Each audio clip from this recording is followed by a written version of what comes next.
well-regulated militia being necessary to the security of a free state, the right of the people to keep and bear arms shall not be infringed. Welcome to another edition of Bearing Arms, Cam & Company. My name is Cam Edwards. Glad you're with me on the program today. We're going to be talking with Knox Williams from the American Suppressor Association here in just a minute. Some good news to report out of Virginia. I did not think I'd be able to say that this legislative session, but yes, we actually did see the defeat of one of the umpteen gun control bills introduced in the Commonwealth this year. Also, Third Circuit, en banc, oral arguments in Coons versus, I guess it's not Plackett anymore, and Siegel versus, I guess it's not Plackett anymore. Can't remember the name of the new Attorney General of New Jersey, but this is a challenge to, both cases, challenges to New Jersey's Bruin Response Bill that imposed 25 new gun-free zones, as well as new insurance requirements for concealed carry licensees, new application requirements, most of which were upheld by a three-judge panel on the Third Circuit Court of Appeals. But the Third Circuit decided to take that case en banc, which is a sign that a majority of the judges on the Third Circuit took issue with at least some portion of that three-judge panel's decision.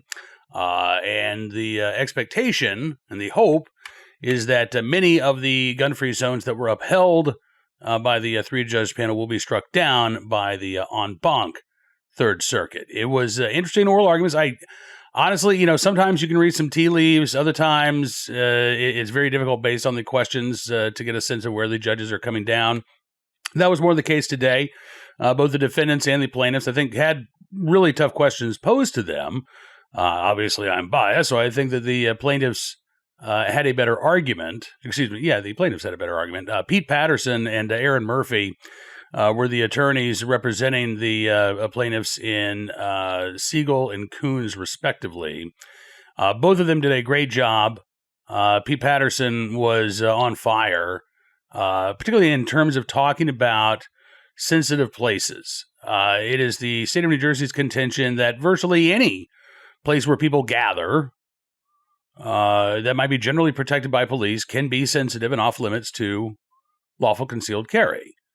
Aaron Murphy noted the historical outliers that New Jersey is relying on, but Pete Patterson's argument was a little bit different. He said, a sensitive place actually has to be treated sensitively, right? So take nuclear power plants, for example. Guns are banned there, not because the state has deemed them sensitive, but because the state treats that as a sensitive place, right? There is heightened security. There are checkpoints. You got to check with the guard. You don't have to do that when you go to a public park. You don't have to do that when you go to the beach. You don't have to do that when you go to a restaurant where alcohol is served, all of these sensitive locations under New Jersey's Bruin Response Bill.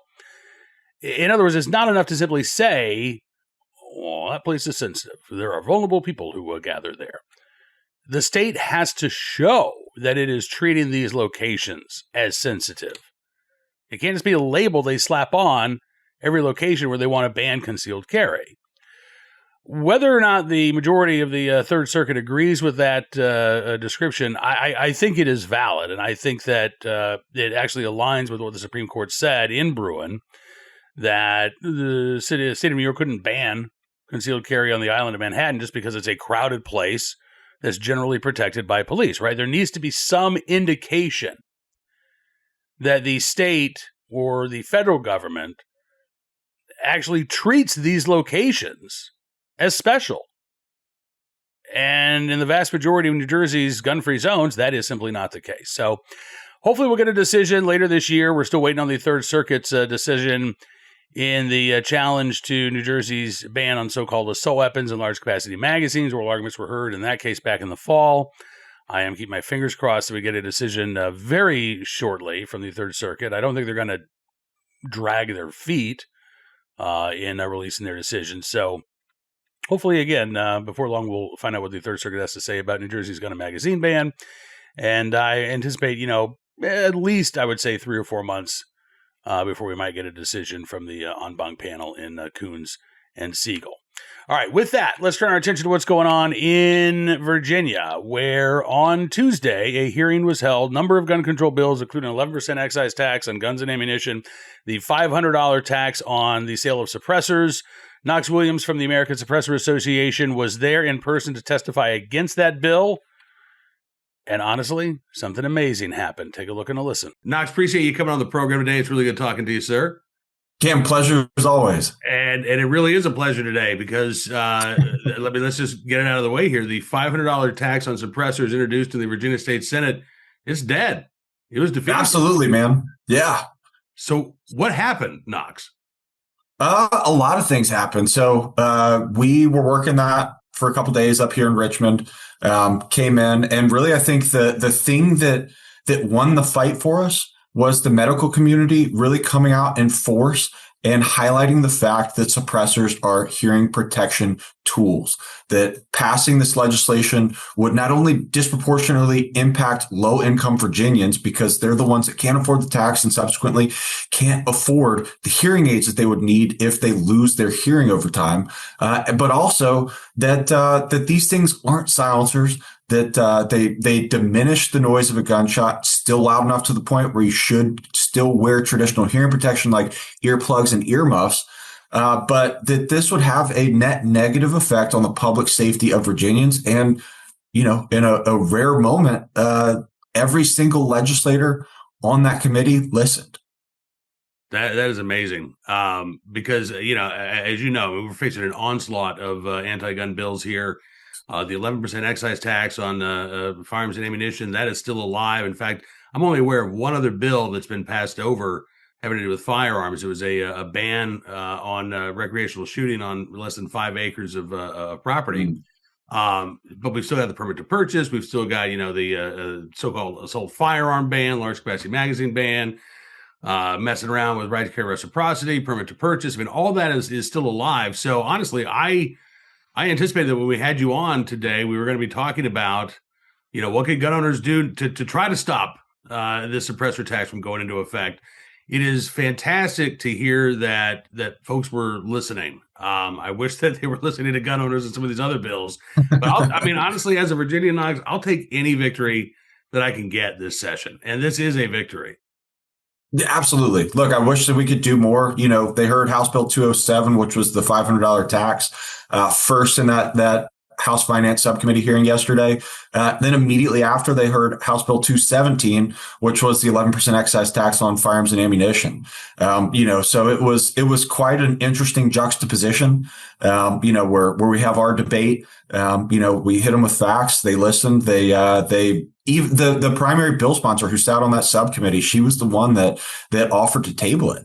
You know, it was pretty surreal. Something that we haven't experienced since a few years ago. There was a bill to try and ban suppressors introduced in New Mexico.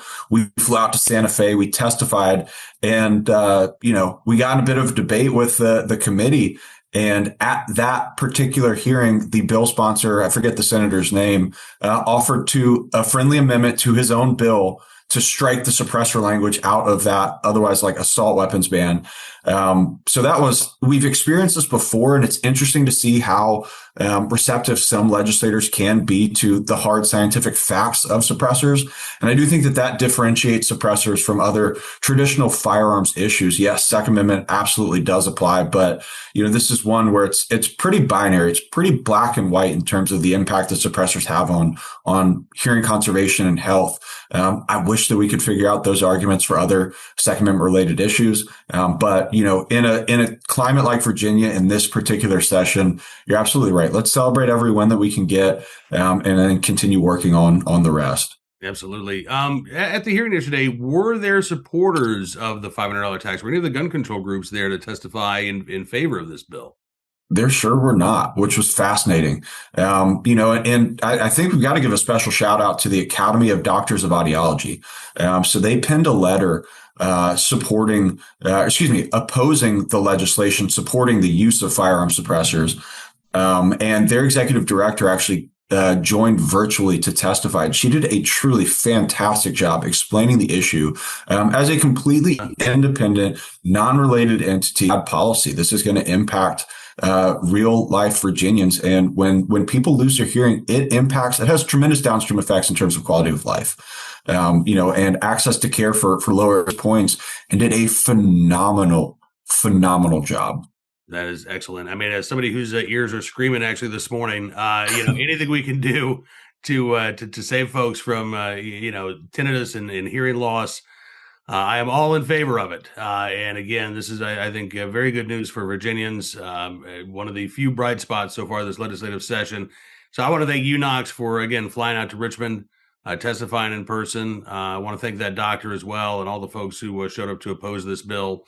As you say, I wish we had arguments that were convincing Democrats about some of these other bills, but at least again, this is a bright spot, and it's something that we can hopefully build on. So, thanks again for joining us this morning. We'll let you get back home, but I look forward to talking to you again here in the very near future. Yes, sir. Look forward to it. And again, sic semper tinnitus. Absolutely. Knox Williams from the American Suppressor Association joining us here on Bearing Arms Cam and Company. My thanks to Knox for joining me on the program. And again, I was very surprised when I saw the post on X from Philip Van Cleve of the Virginia Citizens Defense League that this bill had been killed in committee. I was not anticipating that. I really thought this would be one of those bills that Democrats pass purely out of spite.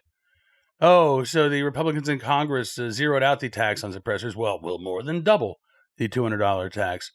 And I am pleasantly surprised to see that the testimony of the audiologist, the testimony of Knox Williams, and others actually seems like it had an impact.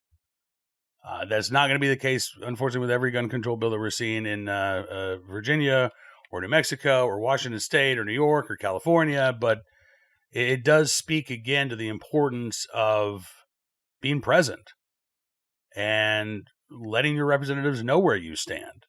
It's easy sometimes to think, it doesn't make a difference, they're going to ignore me. And maybe that is the case most of the time.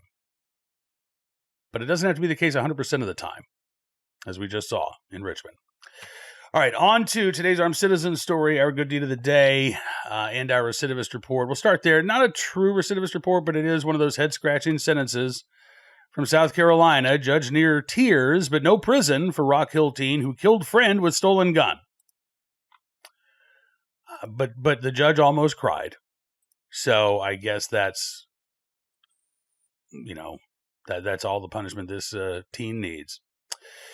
Family Court Judge David Guyton sentenced the teen to 15 months probation and left 180 days of jail time, quote, hanging over his head in a York County Family Court hearing regarding the 2025 shooting death of Braylon Jackson. Jackson's 15-year-old friend pleaded guilty last November to involuntary manslaughter and possession of a gun by a minor. He had been free since. He did face potential jail time on Tuesday, but as long as he stays out of trouble for the next 15 months, he'll be okay. Boy told the judge, I'm sorry for what I did. I've changed, and I'm going to be a better person. Okay. That's great. I don't think that absolves the 15-year-old of stealing a gun from a car. That to me is a crime, no matter what. Deserves punishment, no matter what. And then he was messing around with that gun with his friend Braylon when the gun discharged. Apparently, not intentionally. The judge, according to the Herald newspaper, was visibly moved in court when Braylon's grandmother, Valeria Johnson, stood and said that she hoped the shooter learned his lesson and that Braylon's family forgave him. The judge said, I applaud your ability to forgive. Said that in almost 2 decades on the bench, he had only seen one other victim's family show such grace. The prosecutor in this case, Aaron Joyner, did not push for prison or even incarceration in juvenile detention. They did ask for a longer suspended sentence, as well as 18 months probation, to, quote, reflect the seriousness of the crime as well as the teen's poor decisions to first steal the gun and then play with it. Teen apparently had taken the magazine out of the pistol, didn't know that there was a round chambered, and that was the the fatal mistake. He ended up pointing the gun at his friend's face, pulling the trigger, and again, a round discharged. The prosecutor said the decisions that the teen made led to, quote, lasting and horrible consequences. Indeed. And, again, I hope that this teen is able to turn his life around. But to me, there are two crimes here. There was the involuntary manslaughter, and it is very moving that the victim's family has forgiven this teen. But then there's the other crime, right? Stealing a gun out of somebody's car. And that essentially goes unpunished. I don't know that the gun owner has forgiven this teen. And I do fear that the soft sentence, I doubt this teenager is going to mess around with a firearm around his friends again. Imagine shooting and killing your friend leaves enough of an impression that you're not going to do that. I am not convinced, however, that getting a slap on the wrist for stealing a gun is going to keep this kid on the straight and narrow going forward. I would have preferred to see at least a few months in juvenile detention. The teen was ordered to have, mental health treatment. And if nothing else, I think that would be easier to ensure that he receives that mental health counseling in a supervised setting, frankly. But again, not going to happen. All right, so on to today's armed citizen story from the Houston, Texas area, where a robber was shot after following a man home from a gun range in order to try to steal his firearms. Thankfully, the gun owner who was the intended victim was able to act in self-defense. This happened around 5 o'clock Tuesday afternoon.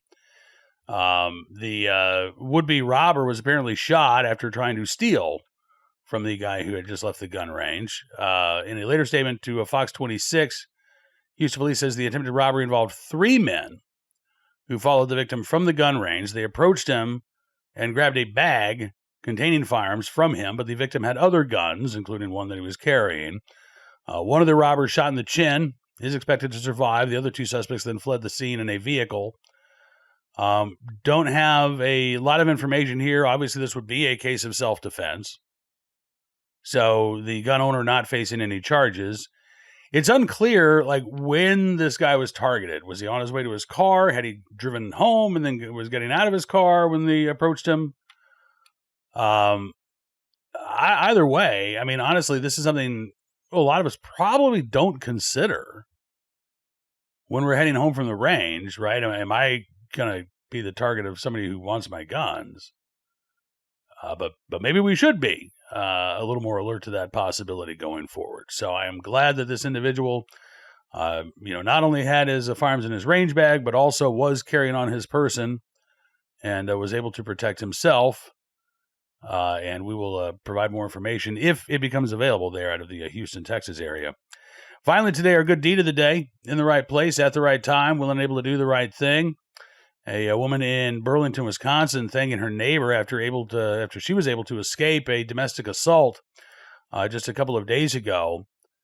This was, last Friday.